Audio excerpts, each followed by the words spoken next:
So as you came into this experience and as you call us forth to help clarify some things, we want you to understand why it is that you stand often in a similar place for a long period of time in relationships to things that you want or in relationships to things that you don't want.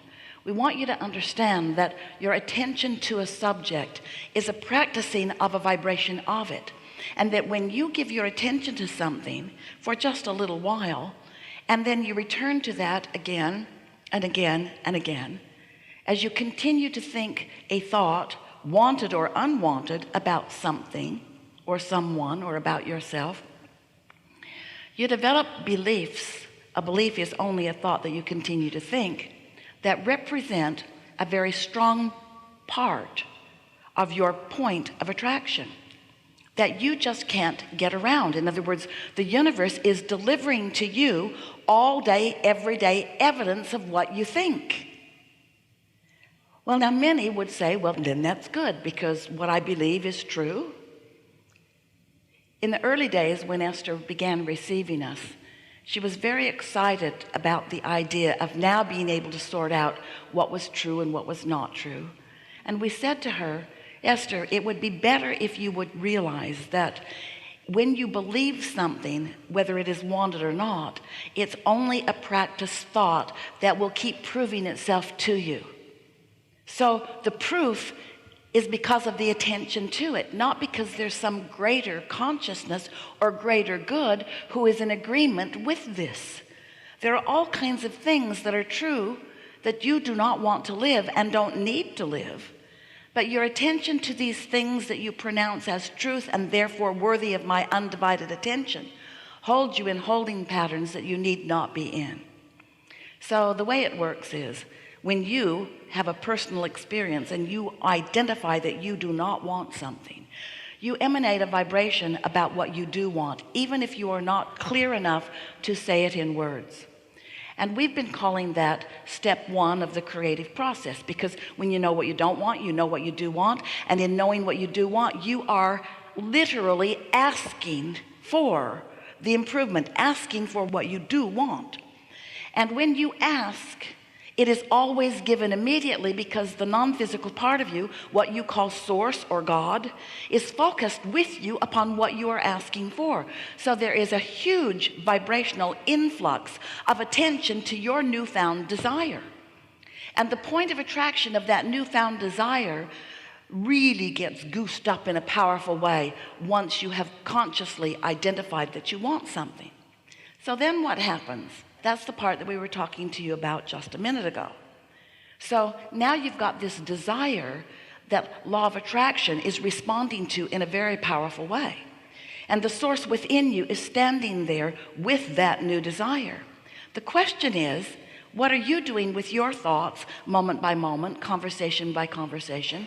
What are you doing with your thoughts? Are you in tune with your desire, or are you, like so many people, still justifying why you want the desire by pointing out to yourself what's wrong with not having it? Which are you tuning to? Are you tuning to the more money you're asking for, or are you tuning to the not enough money that has caused you to ask? And you can tell by the way you feel which end of that stick. You see, every subject is really two subjects, and you are often vibrationally contrary to what you really want without even knowing you're doing it. But as you begin to pay more and more attention to how you feel, then you can tell more often whether you are a vibrational match in this moment to your desire, or whether you are a vibrational match to your belief about this desire. And they're often very far apart. So the whole point of our interacting with you is not about step one or step two, because step one, you can't stop it from happening. You cannot stop from asking. And step two is you can't keep source from answering. In other words, those steps are already taken care of. But step three is your work. Step three is to listen to the subtleties of the emotions within you, so that you can gradually guide yourself to more and more thoughts about what you do want, so that your desires begin to feel good to you. Remember how good a desire felt when you were little, before others convinced you that you were selfish, or that you shouldn't have it, or that you couldn't have it, or that you weren't going to have it. wanting something in that open, fresh air of free-flowing energy, where the energy that creates worlds is flowing through you, is the most delicious form of life experience. To have carved out from your life experience clarity within yourself about what you want, and then to tune yourself to the frequency of that desire so that there's no resistance within you, is the best feeling state of being that exists. You call it joy or exhilaration, happiness. We call it satisfaction. You call it clarity. We call it satisfaction. You call it happiness. We call it satisfaction. You call it joy and appreciation and love, and we call it satisfaction, satisfaction, satisfaction. Because when you tune yourself to who you are so that you are not affecting any contradiction within you, when you stop that resistance and just allow all that you are to flow toward that which you're asking for, that's the satisfaction of life that you came to live.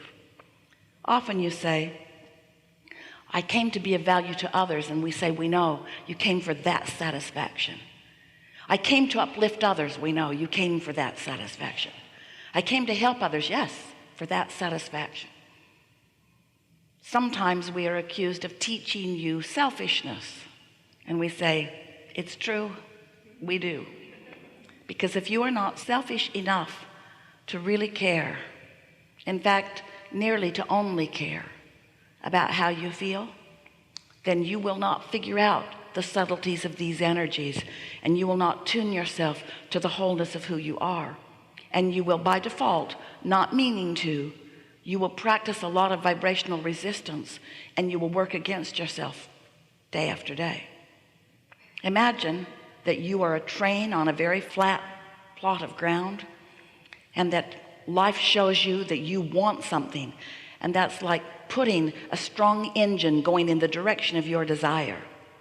But then when you think about your desire, you realize that you haven't accomplished it yet, or you remember that you haven't, or you think that you don't know anyone that really has, or you remember something that somebody told you about how you're not very good at that. And then you put an engine equal in power going in the other direction. And then you want it more, and then you doubt it more, and then you want it more, and then you worry about it more. And so you keep piling up these engines going in opposition to each other, and you put a lot of tension on yourself as you want it but, as you want it but doubt it, as you want it but don't believe it, as you want it but face reality.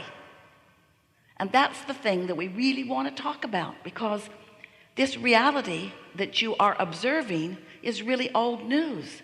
Because once something is manifested, a whole lot of energy has already been flowed about it. And so anything that you are currently looking at, hear this, we've not said this to anyone as clearly as we are about to say it to you. As you look at the current manifestation and think about it, every moment is a current manifestation, isn't it? It's a manifestation where you're perceiving. It's a manifestation where you are acknowledging something that is. You're seeing it and hearing it and smelling it and tasting it and touching it.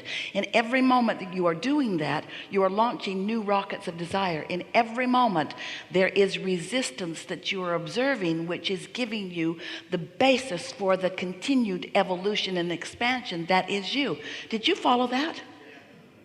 In every moment that you're alive and awake and focused in this body, there's something happening that is putting new rockets of desires in the vibrational mix, but it is also new resistance in the mix that is you.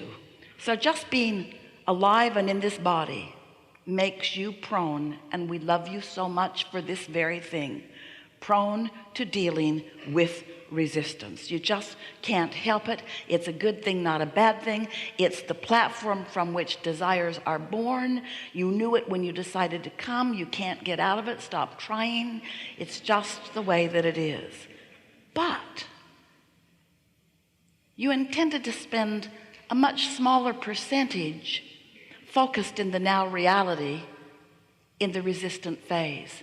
What you really intended to do is, once a desire was born, to give your mostly undivided attention to the new idea, because you knew that this forward vibration is really where it is at. In fact, it's so much where it is at that we wrote a book about it. We called it the vortex, this vibrational reality where you've launched all of these rockets, and there is a very valid, very vivid, very real vibrational reality that is the beginning of what will be your manifested reality. For example, if you don't have enough money and you want more money, and you don't have enough money and you want more money, and you don't have enough money and you want more money, you've created a vibrational fortune.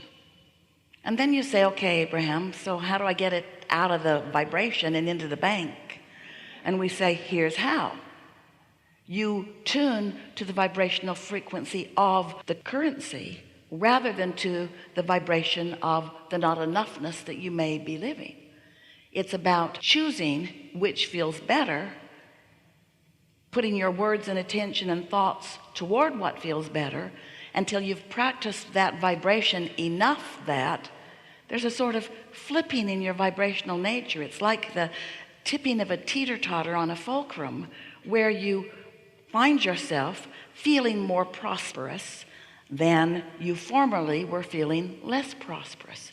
And when that feeling shifts within you, you can know that your point of attraction has too. And then the manifestations that you begin walking into have more of the things that you want.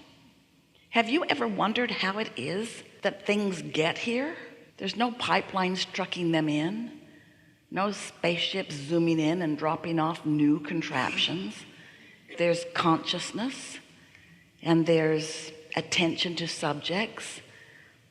And we've been saying to you for a long time that if this time-space reality has the wherewithal to inspire a desire within you, that it has the wherewithal to deliver the complete goods, which means if this time-space reality can bring a question to you, it has the ability to bring the answer. And the answer is such a satisfying manifestation. If this time-space reality has the wherewithal to present a problem to you, or a lack to you, or a need to you, it has the capacity to bring you the solution. But you've got to find a way to tune to the solution, and you cannot tune to the solution while you're still tuned to the problem. And that really is what we want to talk about mostly today. How is it that this vibrational reality that is vivid, we know you cannot see it, but you can sense it. But as we said earlier, it is subtle. You have to tune yourself to understand the subtleties of it. But once you hone in on it, then you will have control of your turning thoughts to things. Because these vibrations will turn to thoughts, and these thoughts will turn to things, and these things will be your new manifestation. It's always been that way. It will always be that way. Most people do not understand that, and therefore most people just keep objectively observing the pros and the cons and the pluses and the minuses of what is, never having any real understanding that they are creating reality all the time, creating a reality that for the most part they are very slow to tune into, and therefore are very slow to personally realize. We want you to feel and to utilize deliberately the leverage of alignment. We want you to understand how it is that thoughts turn to things. We want you to be in the receiving mode so that you can be the receiver of the vibration and be right there consciously aware when the vibration bursts into an idea in your mind, and you understood that you were standing in an attitude of non-resistance, and therefore you were in the receiving mode, and therefore what you were asking for that's been being delivered to you by your inner being and by this vortex and by law of attraction that you haven't been hearing because you haven't been on the vibrational frequency, but now you have quieted your mind and you've meditated and you've stopped resistance, and now you're in that pure place, and now you receive the idea. Deliberate creation. That's what you've come to live, you see. So we said to you, you are the creator of your own reality. And at first you said good, and then you said, oh. And the more you got to know about law of attraction, the more you worried about things you said. You say, try to suck that back before law of attraction gets hold of that. But you can't suck it back once you've offered it vibrationally. You have to just keep tuning yourself to the vibrational frequency of what you want. And it is not a difficult thing once you begin to understand your emotions.